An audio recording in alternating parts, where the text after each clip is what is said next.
Welcome back. Another Wrestle Chat podcast is on right now, my friends. Hi, I'm the Ant-Man, your host each and every week here on the Wrestle Chat podcast. Joined once again by Michael Glavin. Michael, how are you, bud?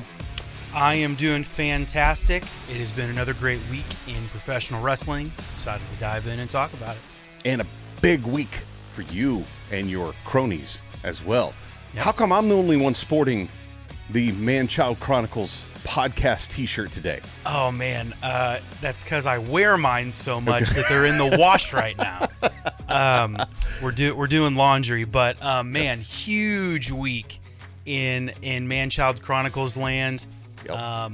As of yesterday at 12 midnight, our first video episode launched, and it is off to the races. We're seeing a lot of great feedback on it. Yep. I would encourage you guys to check it out. I'll tease you with the tagline of the episode: NyQuil and sexy time. Oh, and wow.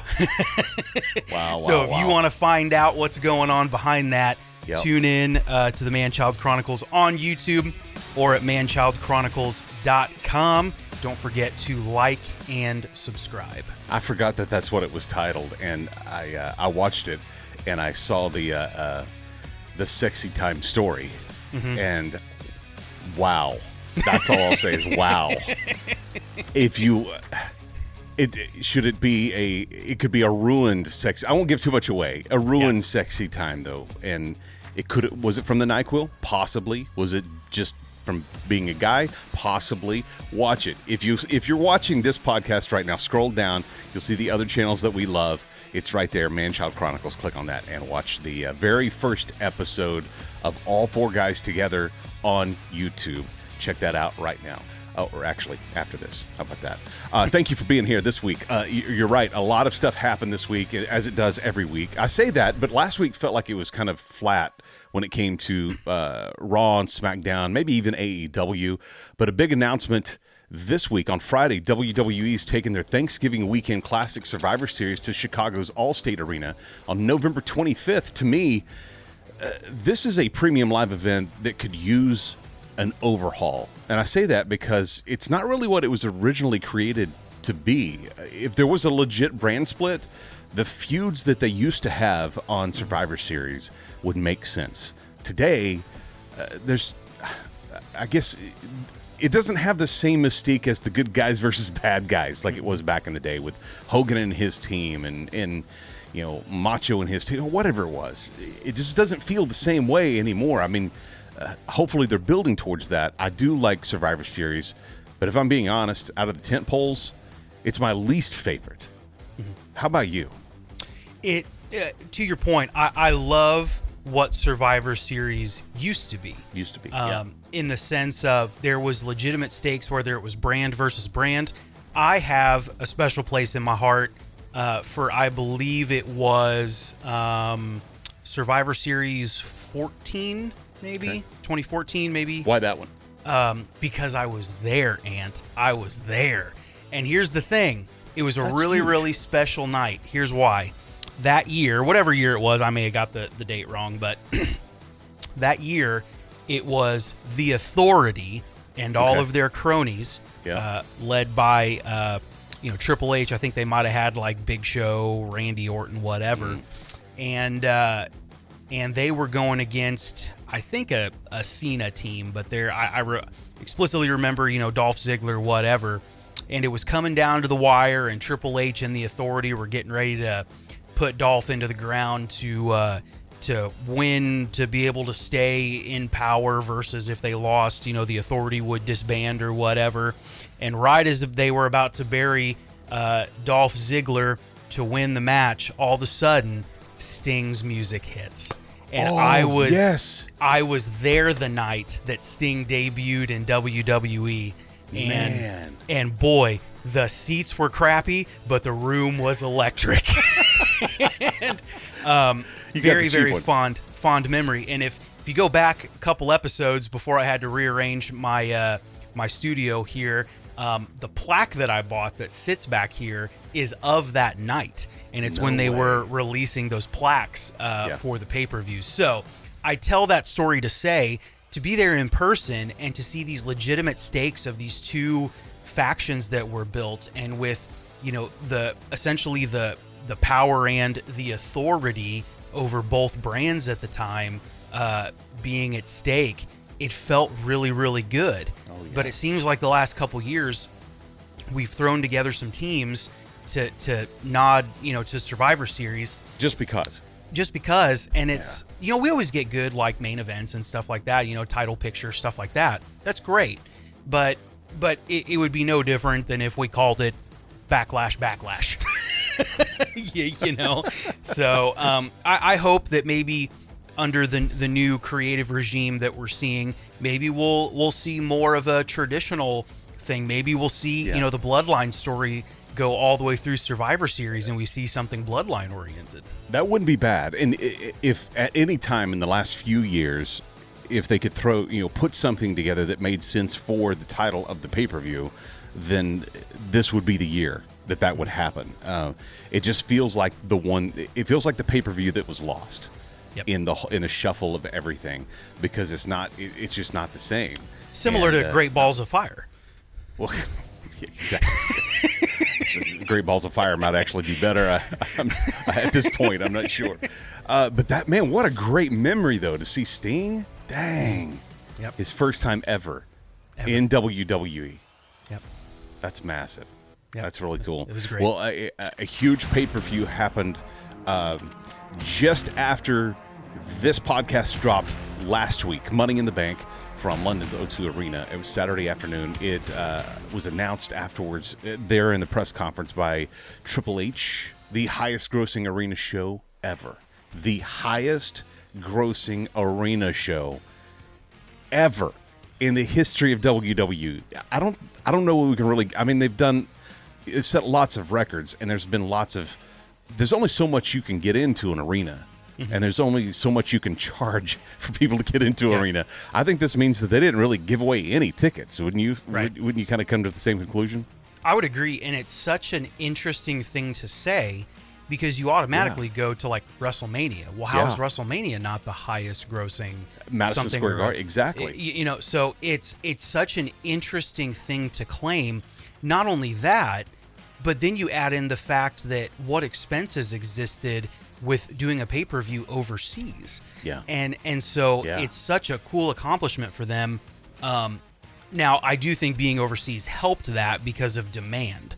I think they were able to sell tickets, and that's great. But, man, if you can really clear that type of financial, goal or whatever, man, more power to them. And the common denominator recently is that business in WWE is good.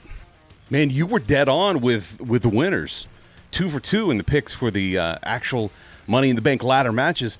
Damian Priest, men's winner. There's a lot of talk about LA Knight, and of course we've talked about him a lot here on the show because we're both big fans. But the fact that, Vince strapped him with this manager gimmick when he came up from NXT to be the Maxim male models or something like that. Max Dupree was his name. Of course, after Triple H took over, that got ditched, and LA Knight was brought back. But a lot of the talk was that Vince was worried about a push for him because of his age. Mm-hmm. You know what I found out this week? LA Knight, Damian Priest, exact same age. Yep.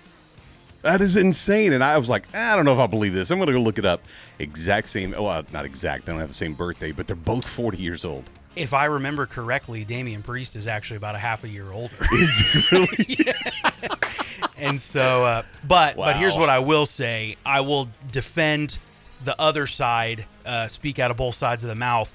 Damian Priest has significantly less miles on him. Oh, without a doubt. Than LA Knight does, or Eli Drake, or whatever you feel like calling him. I liked Eli Drake.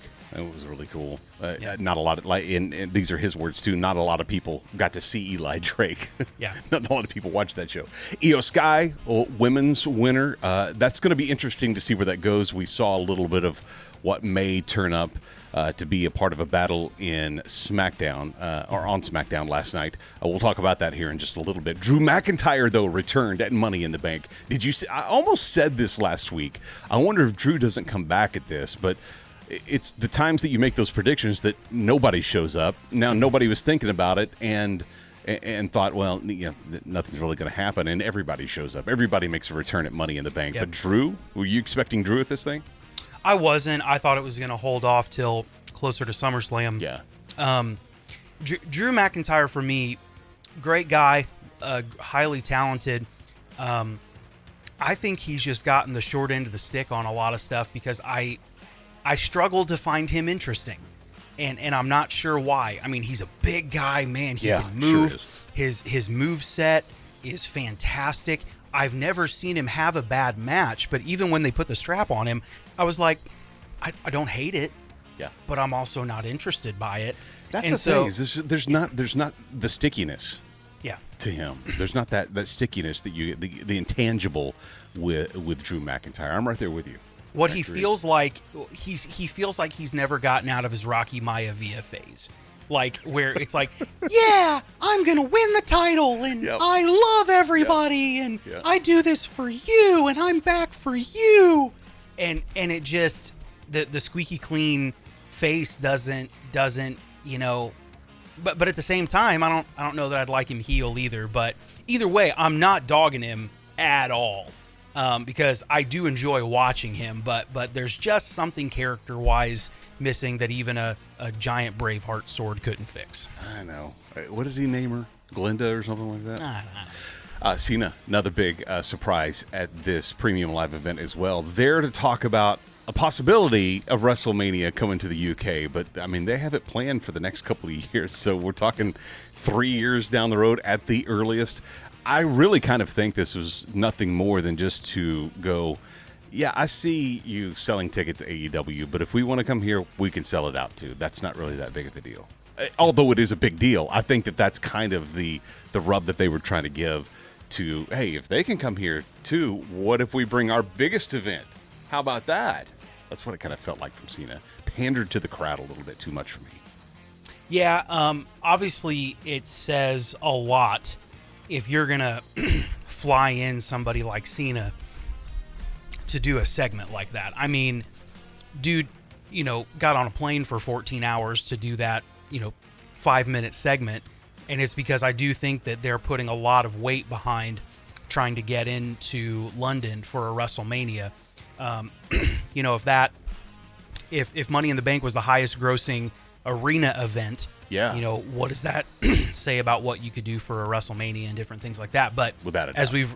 as we've read behind the scenes, WWE is used to getting subsidies from the cities that they go to, and apparently London the whole time has always been, hey, you guys are welcome. We just ain't gonna pay you nothing. We're not gonna give you any money.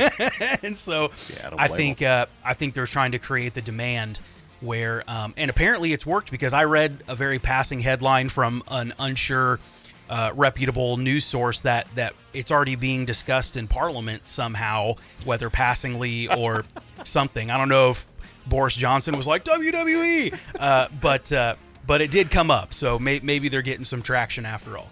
That homeless issue, scratch that. We got to get this WWE plan in front of the Parliament right now. Get it on the books. Roman Reigns got pinned for the first time in 3.5 years. I think this is, after watching SmackDown last night, yes, obviously the storyline continues and it's big. And they mentioned it. It wasn't played up as much as I thought that they might. 3.5 years is a long time to not have your shoulders pinned to the mat with a count.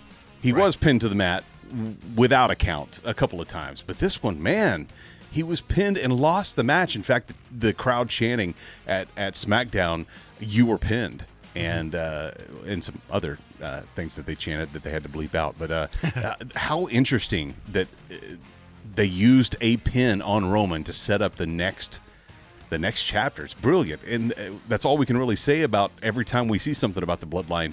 Man, that was just brilliant. I just enjoy it. It's good storytelling because in every, I feel like we're just now entering Act 2 of 3 for the Bloodline story. Maybe. I feel like everything up to this point was just Act 1. Yeah. And when you set stuff up, you gotta let the underdogs get a little bit of the win for a minute. And there's a lot of people that are like, oh man, Roman shouldn't have been pinned. It should have waited. till he lost the title and stuff like that. But I completely disagree. I think this move was needed to continue to push the story forward, and the gentle seeds of distrust that continually get sown. Solo staring at the lay in the middle of the ring. Jay looking at the title, and all this just tension that's floating. So good and so well done. The one thing I will say, being heel to a heel, it's not really that hard to not get pinned in 3.5 years when you wrestle maybe once a month. Well, that's true. But you saw the stat that like he had I guess Rollins had more title defenses in the past month than he had in the past 7 or 6 or whatever it was. 6 versus 5, I believe it was. Yeah, it's crazy. Yep. Before we move over to Raw, we've got SummerSlam coming up, and for the past couple of months, we've had a big contest right here on Wrestle Chat Podcast for one lucky winner to take a friend to go to SummerSlam, sit in the lower level, and be there. We have that winner. They just don't know they are a winner yet. In fact, they're going to be on with us coming up here in just a little bit, and we've told them you're just a finalist, and we wanted to interview you and have you on the podcast. So that's what they think they're going to be here for, coming up here in just a little bit, and then we'll let them know here on the podcast today they are indeed the winners. So that's coming up here really shortly. Raw on Monday. Lesnar is back. Lots of rumors that he and Cody would get their third match at SummerSlam. It looks like that's what they're building to, and they kicked off the show hot. These are, the 3 biggest people on Raw are right there in the very first segment. That's how you start a show, wouldn't you say? Let me tell you something, Ant. I know that Brock Lesnar is a draw, and I love me some Brock Lesnar. Sure. But it's getting a little obnoxious that unless he's in a pay-per-view and wrestling for the title, that he's in the first segment every time. And it's almost like when he gets the phone call, he's like, yeah, I can be at Raw, but I got to be home by 9. Okay, we'll put you in the first segment. We'll put you on the company jet, and we'll get you back to Canada where you need to go. Bingo. And it's like, man, could he just have shot the breeze with some people and at least waited till the middle of the show and given it a little bit more impact? Because from a booking perspective, I know you want to start off strong, but it was like, yes, let's go. Hour and 45 minutes left. I guess we'll see what happens. And I think it'd be a safe bet to say that he didn't walk into the building until the pyro for the intro was going off. Probably. Walk in, walk to the ring, turn around, walk back out. It was funny because there was people online. They were like, "Oh my gosh, Brock must love Cody. He's selling for Cody. Did you see how he took that Cody cutter and this, that, or whatever?" Yes. And yes, he did sell well, but I think people are just always surprised to see Brock Lesnar in a position to have to sell. and so that's very true. So it's like Brock's a great worker. And I think people forget that I'm not going to say it was magical selling. I think we're just not quite used to seeing it as often. Yes, he is a little unrehearsed in the selling, that's for sure. It looked like we got a spoiled cash in, at least there in the main event. We had Seth Rollins taking on Dominic Mysterio, and then all night we saw that Finn wasn't with I was going to say the Bloodline. He's not with the Bloodline, with Judgment Day. And we saw that he wasn't with Judgment Day the entire night. But at the end, it looked like the Damian was going to cash in. You had Dom handing him the briefcase and going, go do it. Go do your thing. Go cash this in. And Finn Balor runs to the ring to attack Rollins and runs him right into Damian Priest. How mad is Damian Priest at this? Yep. There's a lot of good stuff going on around briefcases. So before I hit that, even seeing last night what happened with Io Sky and her cash in or attempted cash in, and seeing the multiple people involved. So Bayley coming to her aid to try and make that happen. Yep. It's cool to see multiple people involved in these briefcase storylines now. Whatever they're orchestrating with Damian and Finn, while I love it, it also makes me nervous because it feels like we're already kind of dissolving the Judgment Day, and I don't think we're there yet. No, I don't either. I agree so with you. I'm a little, I mean, it's weird to be in a position where you love both things that are happening. And so it's like, man, which do I want? Because, you know, if we look at wrestling history, this type of situation is never like, you know what, man, I'm sorry, you're right, I got in the way, I'm going to help you out, bygones be bygones. My bad, bro. Yeah. Never works like that. And so why not? Why not? Why can't that happen one time? Why can't we be friends? Exactly. No, whatever's going on, I know we're going to win because Judgment Day as a whole is great. Damian Priest cashing in would be great. Feud between Damian and Finn is great. But I'm just curious to see how this all fits in the picture, especially with Rollins. You know, I've been talking for weeks now that I don't think he's a long-term champion with the World Heavyweight Championship, and so it'll just be cool to see how all this comes together.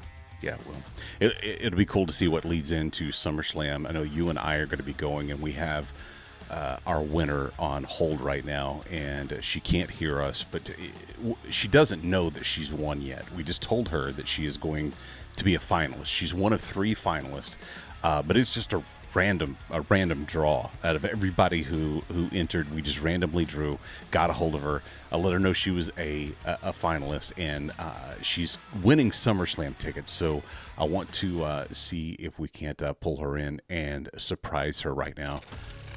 Alicia, welcome to the Wrestle Chat podcast. How are you? I'm doing excellent. How are you? Very good. You're the first of our finalists for the SummerSlam tickets, and you're actually in Detroit, or in Michigan, right? Yeah, I'm in Wyandotte. If you're from Detroit, if I said I was from Detroit, that would be a big crime. Okay, got it. Yes, I understand. I'm about 45 minutes away, so... Well, I saw in your submission your favorite superstar is Rhea Ripley. Does that automatically make you a Dom fan, or are you a Dom hater? You know, what they're doing right now is so fun. I can't hate it. It's one of the funnest parts of the show for me. So, I follow them on Instagram, get all their little conversations. So, what's not to like about Dirty Dom, right? No, absolutely. So, are you an every week? Are you a casual viewer? Are you a diehard? I am a recent viewer. Oh, really? Okay. Yeah, my family are big fans. And like we had the Hulk Hogan album. We would listen to it in the car in the wrestling boot band. So we were big into that era. And my brother recently got back into it after a long period away of just so much to possibly catch up on. It was too hard. But we just bit the bullet, and now we're back in. So I'm caught up, but not for the past 20 years, more the past summer. What was it that brought you back? Mostly the fear of missing out. I couldn't go to anything without hearing about what happened on Raw, and we can't watch Raw because we haven't watched the other stuff. So, it's been a good time. So that's really cool. But have you ever been to a premium live event or a pay-per-view in the past? No, I have not. Never been to one? No. So this is an exciting opportunity. Yeah, and this one's so close to home too. It is, yeah. It would be sad to let it go by. So I thought I'd give it the old college try. I'm glad you did. Who will you take with you if you win? Oh, my brother. Your brother? Absolutely, yeah. Awesome. He is the biggest of fans, so I think it would be something really special to surprise him with. He tried my whole childhood to get me on board, and I finally did it. So, a real full circle moment. Is he a big Rhea Ripley fan too, but for different reasons? Oh, he wouldn't tell me that. He's very appropriate with me. But you know who he's really big into right now is Nakamura. Mm-hmm. And he's a big fan of Ricochet. Says Ricochet doesn't get the airtime that we want him to see. So Well, he does get the airtime, just not the airtime. Yes, Right. exactly. he gets in one way or another. So. Yeah, exactly. Well, we are so excited that you registered. Excited it's coming so close, and we actually lied to you. You're our winner.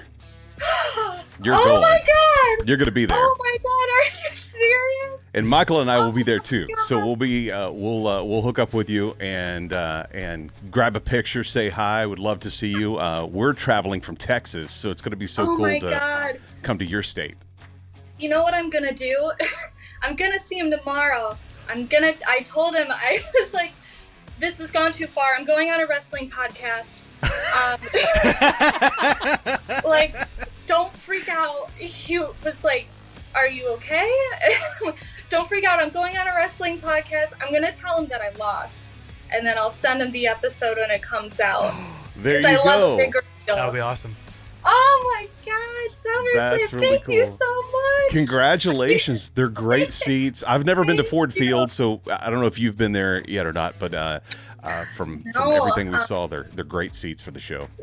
Yeah, I can't believe this. This is crazy. Here I was waiting for my other two friends to see what crazy challenge I had to do.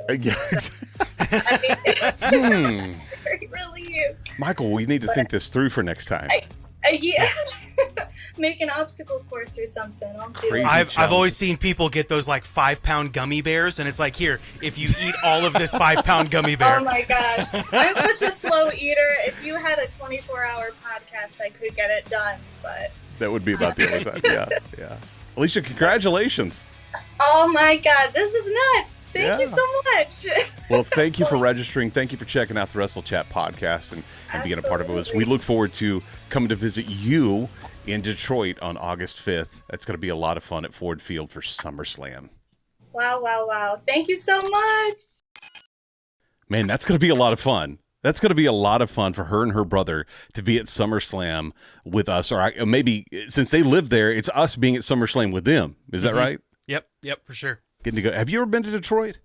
I have not heard Yeah, a lot me of either. heard a lot of things about it though. Yeah, I have too. It's going to be a fun trip. It's going to be a great time at SummerSlam. Excited for them, and I cannot wait to be at SummerSlam. And man, when you see people that are that excited, and wrestling was a big thing between me and my dad, and it was so that family connection is always very special to me. And although I found out much later that he hated wrestling. He just liked taking me and liked seeing me enjoy it. But it was always a special bond with me and my dad. So for her and her brother to win this and get to go is going to be a lot of fun. So a few weeks ago, I say weeks, it's probably a few months ago that I started this show on Apple TV Plus. And it was just called Monster Factory. And if you know what Monster Factory is and you've watched this, then you know how great it is. But so Monster Factory is a wrestling school in New Jersey. Sheamus, Riddle, Damian Priest, QT Marshall, Isla Dawn, who just recently was the NXT Women's Tag Team Champ, all came from the Monster Factory. And there's many others that have made it in wrestling that all came from this school. Larry Sharp started it back in the day. In 2010, a guy named Danny Cage, who was at the end of his career because of some injuries, bought this wrestling school and took it over and really took it to another level. And last year, Apple TV launched a documentary after watching a mini documentary that this company put together just because they were looking for something for their reel. They did something on the Monster Factory. Well, Apple TV picked that up and said, yeah, let's produce an entire season. If you haven't watched this, you should go see it, because here's the deal. I heard Danny on Busted Open this week, and he was talking about, we had the show. It did really well, and Apple TV said that they loved it, but not enough eyes are on it, and they're not going to do a season 2. It is really, if you're, I mean, you're not watching this if you're not a wrestling fan. If you haven't watched that, go watch that. It's still on there right now. The problem is it's hard to find. I mean, you've got Ted Lasso, which I started, by the way, and it is really, really good, thanks to your recommendation. But you've got the morning show. You've got all these high-profile shows on there that are kind of pushed out. They're publicized. A lot of people know about them, and then they put something on there like this that you can't find unless you go into search and type in Monster Factory. And once you do that, then you can see it and you can watch it. But if it's not something you're just going to stumble upon. So check that out. It is a fantastic watch. As a wrestling fan, I know you're going to love it. Have you ever got a chance to climb into a ring and take a bump or anything like that? I haven't, unfortunately. It's on my bucket list, and I'm more scared to do it every day that goes by. So let's get you in today. Let's call Danny and get you up there to New Jersey. At least take one bump. There you go. We'll make a whole thing out of it. I hope that they do season 2, and even if they, as a matter of fact, I'll be honest. I hope they don't do season 2 with Apple TV. This is good enough that a company, maybe the same company that produced the first one, will just take it and go launch it on YouTube, because then they could keep all the money that they make from it. 100%. It's really good, and it's really cool to see these guys. There's a guy named Goldie that honestly I don't know where he is right now, but he did get a match early on in AEW. Is he going to make it there? Are they going to call him back? You don't really get to see that. I think it ended a little over a year ago, maybe a year and a half ago now. That's just where they left off from everything that they did. But their final show they got to do at the 2300 Arena, where ECW was for so long. So great fans, really great show, and brought in a lot of older guys. Like the Headbangers came back and wrestled at that, it's just a fun show. If you haven't watched it, check it out. It's called Monster Factory on Apple TV Plus. All right, let's move over to AEW Dynamite. And before we do, if you haven't checked out Fight Forever yet, is the new video game, the very first video game from AEW. One of the biggest things that we touched on but didn't talk a lot about was, are they going to do a bunch of these games one time every year? What their plan is to just continue to update what they currently have. And in fact, I think at the very beginning, when it was launched just a couple of weeks ago now, they left off FTR. FTR was not a part of the video game. Now you can download FTR and they can be in the video game. And they're starting to add more and more to the game it seems like each and every week they're adding little pieces to the game that you can download.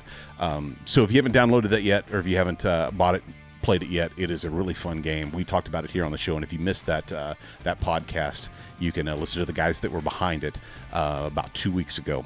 You can check out that podcast here on this same channel. But on Dynamite this week, MJF and Adam Cole's friendship is, interesting to say the least. However, the step up in storytelling on AEW as a whole has not gone unnoticed, because they don't do it across the entire show yet. So little things that they are doing really, really stand out. There was a weightlifting. I say weightlifting. It wasn't like a segment on weightlifting. It was just cameras following MJF and Adam Cole to the gym, and that whole skit, that whole segment was reminiscent of some older WWE or WWF skits that actually, I mean, it brought some levity to that show that's just full of so much blood and guts, it seems like, more than anything. And great wrestling, obviously. But having the storytelling is really, I believe, going to set them up to do some bigger and better things. There's a story that they were telling about a guy named Nick Wayne. They need to lean into the story. It has legs. It's a kid Darby Allin knew, now a full-time wrestler, and evidently really good. At 16, he was offered a contract so that when he turned 18, he would be in AEW. He just turned 18, so we should be seeing him very soon. Jericho and Don Callis. Don, I think, is second only to Dominic Mysterio as the most hated man in wrestling. An incredible amount of boos when he came out. Shades of WWE Jericho in their exchange. And man, his response to Don's invite was just classic. Don invited him to be a part of his stable and brought back some old stories like, who was the person who called you and said, hey, do you want to sell out the Tokyo Dome against Omega? It was me. I'm the guy who's looked out for you. Why don't you come join me? And it was simple with Jericho's response. He just looked him in the eye and said, maybe, and walked out. You have to tune in next week to find out where this story goes. That's something that they haven't done since the beginning of AEW. How do you see this changing, where they go in the future? I think there's a lot happening in the wrestling industry right now. And I think it was a shift that, don't hold me to this, it may have started with WWE, because when we saw the regime change, all of a sudden, a week and a half in advance, sometimes even before the episode would air, we would be getting match setups for the following week. Yeah. And we've seen a lot more from WWE of kicking that can down the road in a good way, of saying like, hey, check this out, tune in for this. This is coming. And it seems like every week now, I know what's happening before the day of. Yeah. And I think it's because we're sticking to scripts and sticking to storylines. And as we're advertising stuff, that means we can't rip it up and throw it away because we've already put it out there. Yeah. And so I feel like some of that may be rubbing off on AEW. That's just my perception. If I'm getting the timing of that wrong, so be it. But AEW has stepped up to the table and said, hey, let's start stretching this stuff out. Let's make people tune in that second week, third week, fourth week.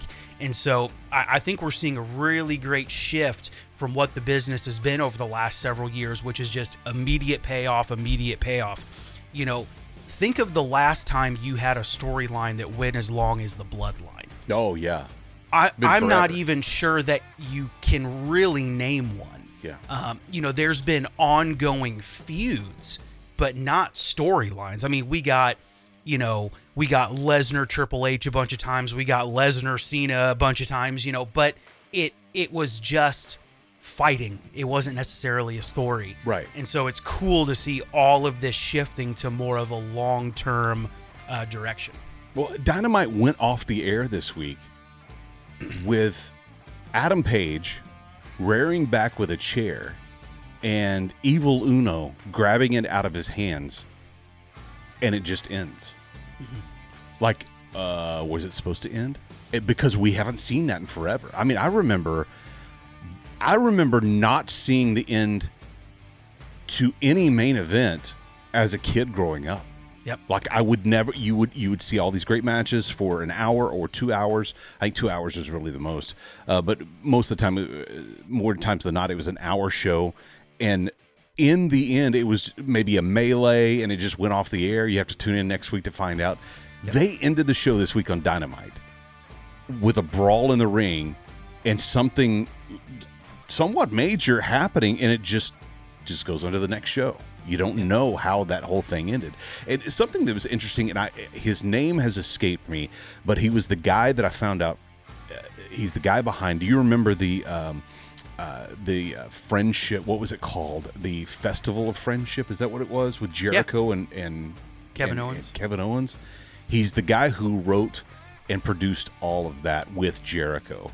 Is the same guy who was just he had been at Impact. And now he is in AEW, and then we get a birthday celebration that was very reminiscent of the Festival of Friendship with Adam Cole and MJF. You get this whole promo with Don Callis and Chris Jericho. Man, I will tell you what, they are making the most out of what they are being handed with TBS and TNT right now on Wednesday and Saturday. Yep. And now that it feels like that the drama of CM Punk seems to be behind us, that maybe they can start picking up some momentum moving forward with doing some of the storytelling during the show. I'm excited to see what AEW does with all of this, because I think it's only better for everybody, for wrestling fans and for wrestlers and for shows alike, because if at all Triple H feels some pressure, it's just going to elevate what WWE does as well, and vice versa, hopefully. All right, SmackDown last night. It was from Madison Square Garden, and we were going to have the trial of the Tribal Chief, which we're going to get to at the end. But so much heritage in this building. Bruno won the title back in '63. Hulk Hogan won the title in '84. This is all in this building. Mania was there in '85. SummerSlam in '88, where I believe it's where the Warrior won the Intercontinental title. Austin stunned McMahon for the very first time in 1997 in that building. Triple H returned after a quad tear in 2002. Kane was unmasked in 2003. Jimmy Superfly Snuka took a dive off the top of the cage, which Mick Foley was in the crowd for. There is so much heritage at the home. I would say it's the home of WWE there at Madison Square Garden, so it's very rare for them to have a SmackDown or Raw. I think it's because of cost for them to have that there at Madison Square Garden, but it was exciting to see. Did you feel that in this show, I think I know your answer, that we're going to be able to look back and go, yep, we can add that one to the list of big things that happened at Madison Square Garden as well? Maybe.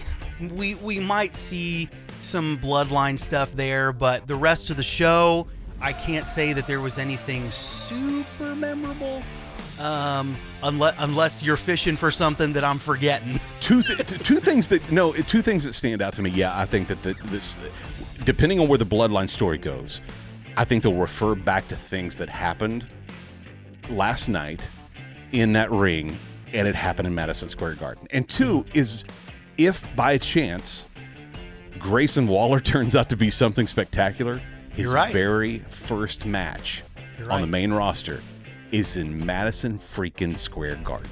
Against Edge. How insane! I mean, and you don't know it. It's like Andy in the very last episode of The Office.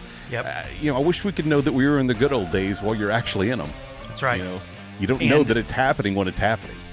You're right. If he does, turn out to be something, but obviously, you don't get booked in a match in a place like that with the person that you did if there's not some steam behind you. And a week before, having an exchange with Cena, they think something of it. Yeah. And I mean, you think that probably the last time that this type of thing happened that we saw was, well, kid, what do you got? Ruthless aggression. Yep. It goes back to John Cena, Kurt Angle, but it's a pretty big nod to Grayson Waller that there's some steam behind him. So I think, to your point, and me proving it accidentally, was it felt like it kind of went by. It was a great match. I enjoyed watching it. I was like, wow, that was really good. But it didn't necessarily strike me in the moment as like something monumental. But if you look at what could potentially come, there's a lot there. Well, and think about too what Edge said in the promo before. He said, "You've doggy paddled into dangerous water." Then they had the match, and at the end, he said, "Kid, you swam," and threw the mic at him and left. I don't think something like that's planned either. I don't think it is. Edge experienced something from Grayson Waller in that match to make him feel like, you know what? I think they're right. This kid has something. Yeah. And I'm going to tell the world. Very cool. Because there's no reason for Edge to do that if he didn't. Grayson Waller. But the trial of the Tribal Chief started off the show and ended the show as it should have. Spectacular work in the beginning of the show with, there were tears, bro. Exactly, that's what I was about to say. There were tears. There are grown men crying in the ring on his knees. You have the wise man, putting on a hell of a show right over his shoulder, bawling his eyes out. I think it's because they said catering was closed already. But that's a different story. The whole deal is that, I should talk. Come on. But the whole deal is that every piece of it, if you just for a second forgot that you were sitting in your house and you were watching professional wrestling, it sucked you in. It was like, what in the world? He's really giving up the crown of being the tribal chief, and he handed it over to him, put it around his neck, and he's bowing to him now. And then, of course, he hits him below the belt. Well, we got to stop there for just a minute, because here's the thing. This has been written and dealt with so well that while I'm watching it in the moment, you're leaning forward in your chair going, okay, he might be doing this for real, there might be a swerve, or there might not be, or maybe there's something, and you're actually trying to figure out the spider webs in real time, because what they're doing is so good and believable. There was a moment where I was like, I think this is going to be where it lands for this part of the show. I think the segment could get ready to end right here, and maybe we might see something later, but I thought it was going to hang, just because it was so well acted out and dealt with. But anyway, continue. You're saying you thought that was going to happen. What I thought, the direction I thought it was going to go, was it was going to be Roman asking, who are you to put the tribal chief on trial? And I was expecting the music to hit. I know, I felt it. My wife didn't happen, and I have chills thinking about it. So I almost got myself in trouble because my wife was saying something to me at the time, and I shushed her. and you can bleep this if you need to, but damn it, Dwayne, if there was ever a moment you needed to come through for me, it was right there. Right then. Because I shushed my wife, and it ended up being for no reason. For no reason at all. But I really thought of one of two things. Either he's going to walk out, The Rock's going to walk out and go, it wasn't them, it was me. Or it was going to be the Wild Samoans and Rikishi and go, it was us. Yeah. You've gone, and here's the deal. All of that can still happen. It can. All of that can still happen. Oh, it feels man. good. Yeah, sure does. It feels good. I'm excited to see where this goes. I'm excited to be able to be at SummerSlam this year and experience because there's been some pretty big things happen at the premium live events with these guys, and to say that SummerSlam is going to be the exception, I think would be misguided in saying something like that. But we are excited that Alicia and her brother are going to be there with us. We're excited that we're going to be able to be there to experience whatever goes down, and that's not the last giveaway that we are going to have here on Wrestle Chat Podcast. We thank you guys so much for spending some time with us here on Saturday, or whenever you're watching or listening to this. We appreciate that. And we invite you to join us back again next week. Before you leave, though, if you're watching this on YouTube, scroll down to other channels that we love. There is a brand new, first time ever, on video, on YouTube, Man-Child Chronicles that just launched on Friday. If you haven't subscribed to that yet, make sure you hit that and subscribe and check out the very first episode. Help our guys out and help get the word out about this. What's plans for week 2? That's always my question. It's like, this was great. What's week 2 going to look like? Week 2, I don't think I'll be spoiling too much if I give this away. This will be an exclusive for the Wrestle Chat audience.